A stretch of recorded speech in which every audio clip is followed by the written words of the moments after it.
circle that Dante and Virgil are in this one is the one where the heretics are punished. Now, the thing that's really controversial, or was and probably still is controversial about this one, is that this one is where Pope Ananias was tortured. So he was he claimed that Christ did not have the divinity of God. Is that right? Yeah.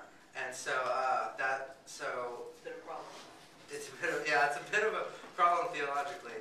And so he was put inside of the giant tombs in the ground with all the other people that. Is that right? Yeah. Okay. So then also another important thing is that Virgil refers to Aristotle's book on ethics, which distinguishes between the sins of incontinence, malice, and bestiality,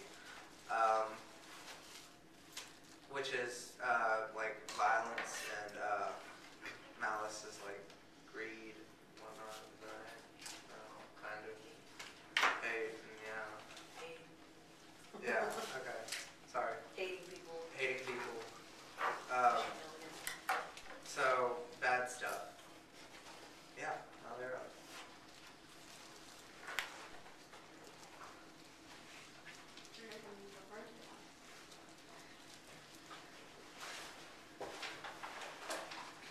We reached the curving brink of the steep bank, constructed of enormous broken rocks. Below us was a crueler den of pain, and the disgusting overflow of stench. The deep abyss was vomiting forced us back from the edge. Crouched underneath the lid of some great tomb, I saw it was inscribed. Within lies Anastasius, the Pope, Photobus, something, lured away from the straight path. Our descent will have to be delayed somewhat, so that our sense of smell may grow accustomed to these vile fumes. Then we will not mind them. You will have to find some way to keep our time from being wasted. That is precisely what I have in mind. My son, within these boulders' bounds are 3 more circles, concentrically arranged like those above, all tightly packed within souls, and so that, later, the sight of them alone will be enough. I'll tell you how and why they are imprisoned.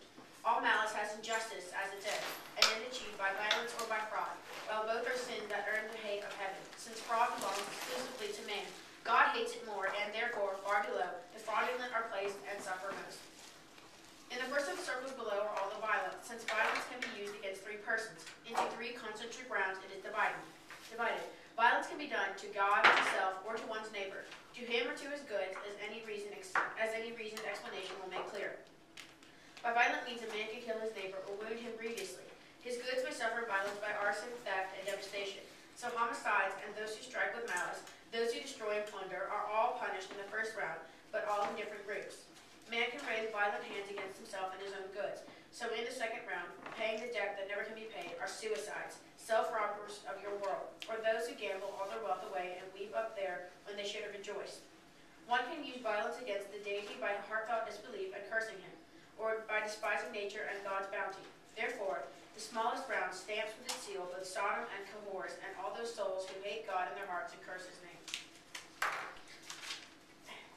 Fraud that gnaws the conscience of its servants can be used on one who puts his trust in you, or else on one who has no trust invested. This latter sort seems only to destroy the bond of love that nature gives to man. So in the second circle there are nests of hypocrites, flatterers, dabblers in sorcery, falsifiers, thieves, and simonists, panders, seducers, grafters, and like filth. The former kind of fraud both disregards the love of nature enjoys and that extra bond between men which creates a special trust.